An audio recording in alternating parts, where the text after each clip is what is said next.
Sabalenka versus Eala turns into a full-blown scandal, and the cameras caught everything.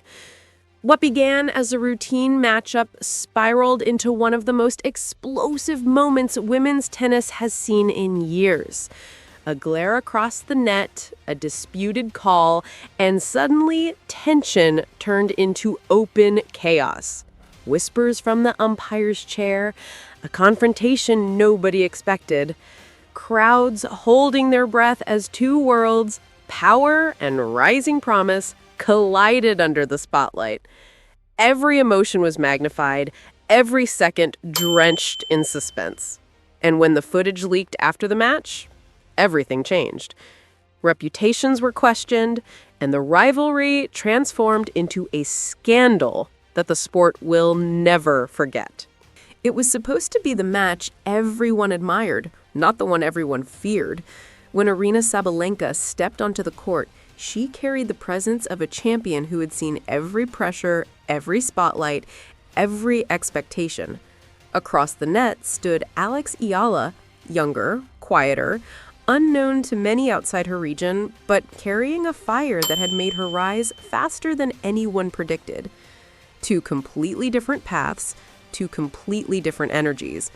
But the moment they faced each other, something felt dangerously unstable, like the air was too heavy for a simple tennis match.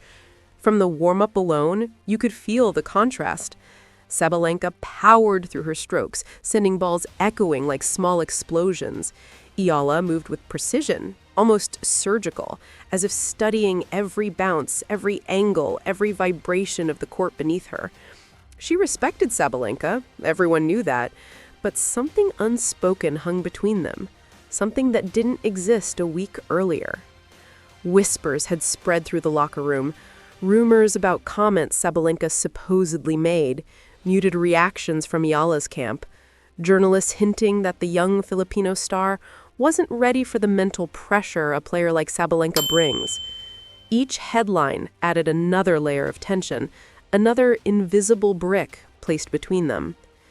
And yet, when they met at the net for the pre-match handshake, their smiles looked almost real. Almost. The stadium buzzed with a rare kind of excitement. Fans expected firepower, grit, maybe even drama, but no one expected what was coming. Not the chair umpire, not the commentators, not even Sabalenka herself. Because behind her steely expression, something was cracking. And behind Eala's calm eyes, something was rising. As the first game began, it was clear this wasn't a typical duel. Every point held weight. Every rally felt like it carried a message. Sabalenka's ground strokes came heavy, full of intent, almost daring Eala to crumble beneath them. But Eala didn't just survive, she answered right back, matching Sabalenka's pace with a control that felt impossible for her age. That's when the first spark hit the court. A close call. A ball landing millimeters from the line. The umpire called it in, a point for Eala. Sabalenka froze. Her chest rose. Her jaw tightened. She stared at the mark, then at the umpire, then at Eala, who didn't react, didn't celebrate, didn't blink. She simply walked back to the baseline, ready for the next point. That silence from Eala, that calm, it infuriated Sabalenka more than any celebration could have. The tension climbed quickly after that. Fans leaned forward, sensing the shift. Something real was happening, something raw. This wasn't just a match. It was a collision of pride, pressure, and unspoken thoughts finally breaking the surface. And by the end of that opening set, everyone in the arena felt the same question rising in their chest. Had this match just crossed a line, or was the line always there, waiting to ignite? The moment that changed everything didn't arrive in a roar.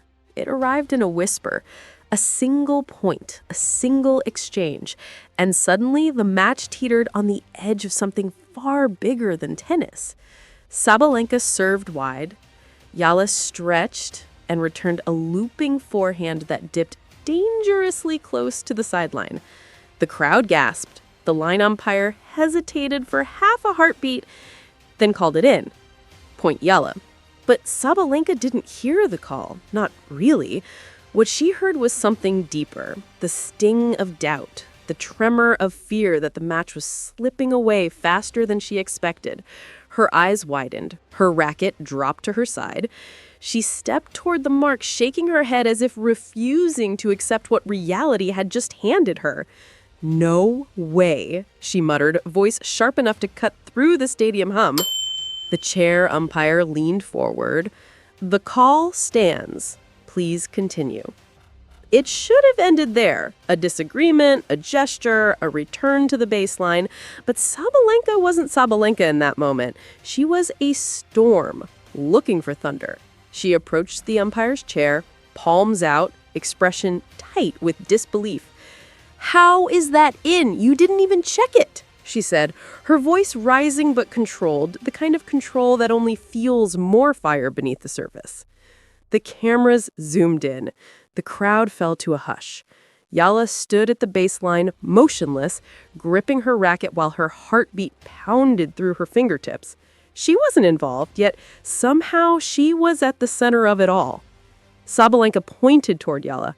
"This happens every time.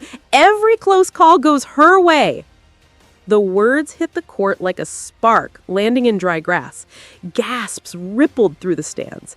Eala's expression didn't change, but her jaw tightened, just barely. Not a reaction for the cameras, but a reaction nonetheless. The umpire attempted to diffuse the moment. "Arena, please, return to play." But Sabalenka wasn't backing down. "This is ridiculous. If this is how it's going to be, just tell me now." And then came the moment that would loop endlessly across social media within hours. Sabalenka turned back toward the baseline, but before walking away, she said, under her breath, loud enough for the courtside microphones to catch, loud enough for the cameras to zoom in, "Let her win like this if she wants to." Eala's head snapped up.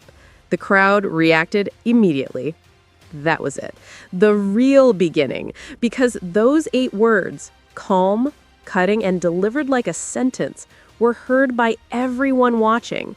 And for the first time in the match, the emotion broke through Eala's calm. Not anger, not fear. Something in between. Something sharp. Something she could no longer swallow down. She walked to the net, standing just a few steps from Sabalenka. "You think I need help to beat you?" she asked, her voice soft but steady. The stadium erupted. The match had officially changed shape. And from that moment forward, nothing, absolutely nothing, would be the same. The fallout didn't wait for the final score. It began right there on the court, in real time, spilling over the boundaries of professional sportsmanship and crashing straight into the heart of a scandal neither player could escape.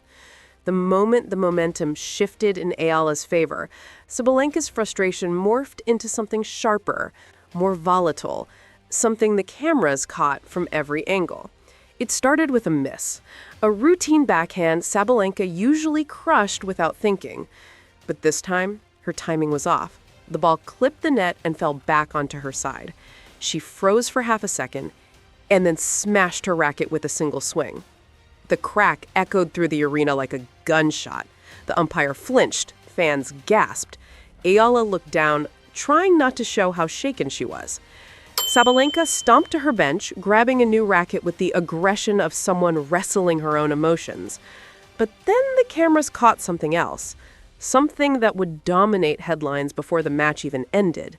She glared across the net and muttered, "This is a joke. They're gifting her everything." The mic picked it up. The commentators heard it. And within seconds, the stadium reacted with a mix of shock, anger, and awe. Eala, she didn't react, not outwardly, but everyone saw her hands trembling as she took a sip of water. Not fear, adrenaline, pressure, a storm hitting her all at once. When play resumed, the tension infected everything. Every call became a battlefield. At one point, Sabalenka let out a sarcastic laugh after another close line call went Eala's way. "Oh, wow, another miracle for her," she said loudly, turning to the umpire. Keep going, why not? The crowd booed. Sabalenka pointed at them. Yeah, go ahead, boo, like you know anything. Eala walked to the baseline, eyes down, shoulders tight. But then, in a moment that surprised even her, she looked up and told Sabalenka, "Stop blaming everyone else." The stadium exploded. That single sentence was like fuel hitting open flame. Sabalenka stepped forward, eyes locked on Eala, shock blending with disbelief. "You don't talk to me like that," she snapped. But Eala didn't back down this time. "I'm just here to play. If you have a problem, deal with it." The umpire immediately intervened, calling them both to refocus. But the damage was done. The match had crossed the threshold. This was no longer about points or sets. This was about pride, ego, identity. By the final changeover, the emotional fallout was complete. Sabalenka sat gripping her racket like it was anchoring her. Eala sat with her eyes closed, breathing hard, trying to block out the noise. The commentators whispered that the match had turned personal. The crowd sensed history, messy, dramatic, unforgettable history, unfolding right in front of them. Because in that moment, everyone watching realized something. This wasn't the rivalry they expected. This was the scandal they'd never forget. The match may have been burning with emotion, but the real turning point came when the world finally paused long enough to ask the question that sat beneath every rally, every stare, every whispered comment. What was actually true here? Because scandals aren't born from a single moment. They're born from the collision between what people believe, what they see, and what they think they saw. As Sabalenka and Eala entered the next game, both players were carrying more than the weight of a tennis match. They were carrying narratives, whispered in locker rooms, shouted from the stands, dissected endlessly online. And now, the truth of who they were beneath the spotlight was breaking through in real time. Eala, who had always been the quiet one, the respectful one, the one who bowed her head after wins and losses alike, suddenly found herself forced into a role she never asked for, the fighter. Not against Sabalenka's power, but against Sabalenka's words, against accusations that her success was luck, favoritism, gifts from umpires. It wasn't just untrue. It cut deeper than anyone realized. Because Eala had fought for everything, for years, quietly, alone.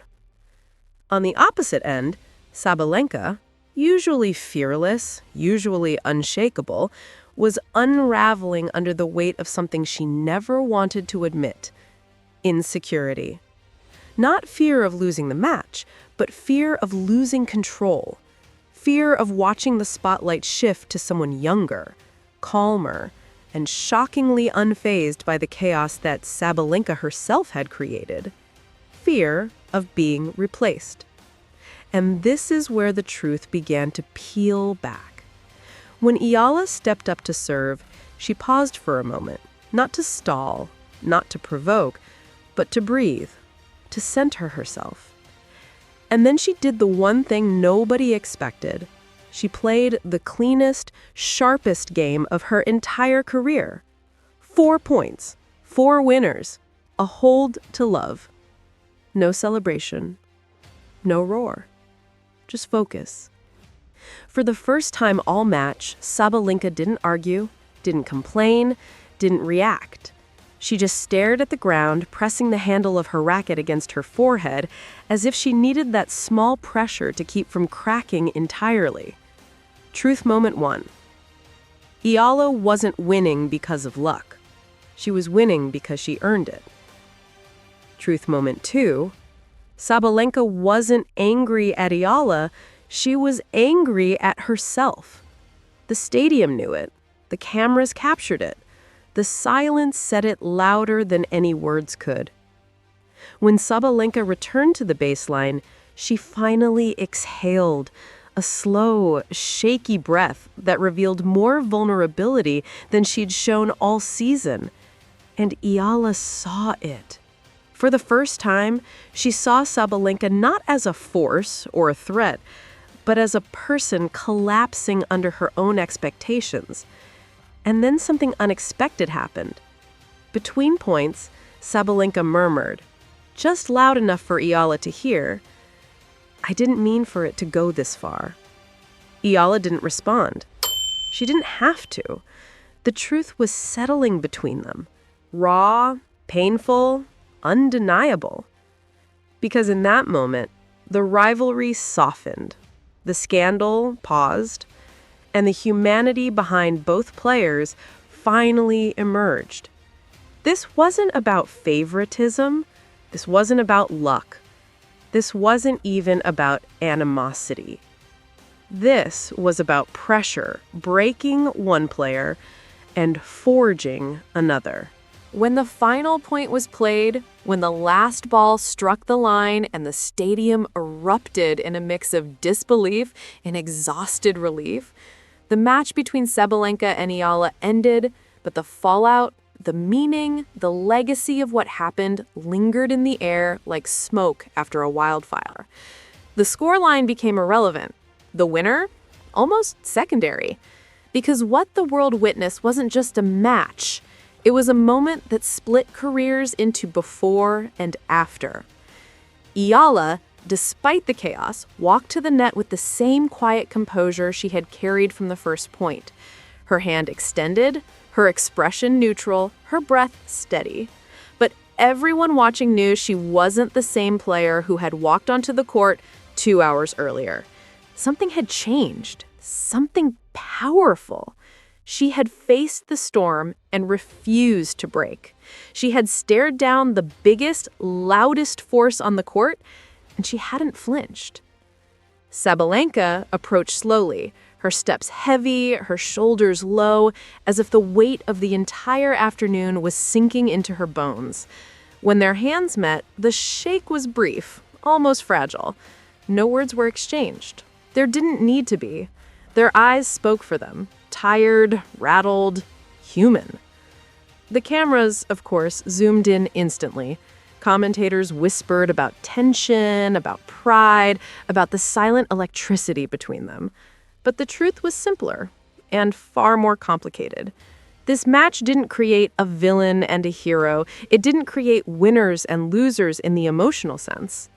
What it did was expose the fragile, unpredictable humanity behind elite sport. Eala walked off the court to thunderous applause. For her fans, for her country, for everyone who had watched her survive every emotional blow thrown at her, she became more than a rising star. She became a symbol. A reminder that calm is not weakness, that humility is not submission, that strength doesn't always look like fire. Sometimes it looks like silence held with dignity. Sabalenka, on the other hand, left through a tunnel filled with questions, cameras following her, voices chasing her. Was she out of line? Was she overwhelmed? Was she misunderstood? She didn't answer, not because she was dismissive, but because she didn't quite know the answer herself. And maybe that's what the world finally saw. A champion cracking under pressure, a human moment from someone who was usually larger than life. By the time the press conferences came, the narratives had already formed. Headlines called it a scandal. Fans debated who was right, who was wrong, who crossed the line. Clips went viral, the stare-downs, the words, the meltdown, the calm. And yet beneath all the noise, something deeper happened. Tennis gained a rivalry it didn't know it needed. Not built on hatred, not built on disrespect, but built on truth. The uncomfortable, undeniable truth that pressure reveals people. And sometimes the world isn't ready for what it sees. In the weeks that followed, kids copied Eala's composure, analysts dissected Sabalenka's emotions, and the match lived on as one of the most unforgettable collisions of personality the sport had seen in years. And as fans replayed the footage again and again, one question remained. Was this the peak of a rivalry, or the spark of something even bigger? In the end, the scandal wasn't about winners or losers. It was about what happens when two powerful forces collide: ego and rise, pressure and promise, fire and silence. And if this match proved anything, it's that tennis isn't just a sport. It's a battlefield of emotions the world can't look away from. If you want more gripping tennis rivalries, untold stories, and behind-the-scenes drama, make sure to subscribe because the next saga is already unfolding.